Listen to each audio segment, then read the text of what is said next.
Angikubelele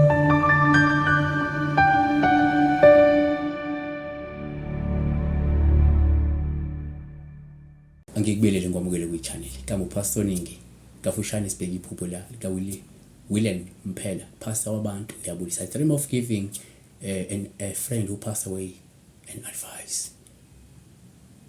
Okay, umuphupha la asiqale sithi ke umuphupha umuntu osashona kunikeza izeluleko wena uphawu luhle ngoba lusho ukuthi ungasuthola mhlawumbe umhlahlandlela ngasho uthole mhlawumbe isiqondiso noma uthola izeluleko ezizinhle noma uzothola ithuba lokuzuza into oyidinga empilweni.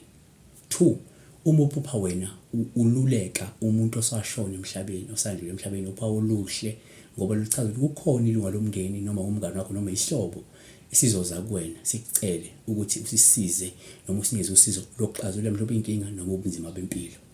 Kukhona umuntu ozayo kuwena ozofuna mhlawumbe izeluleko ezingamsiza noma ozofuna usizo kuwena oluzomsiza aphuma enkingeni yakhe.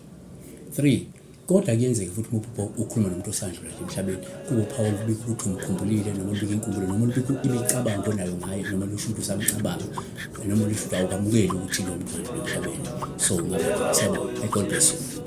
Siweni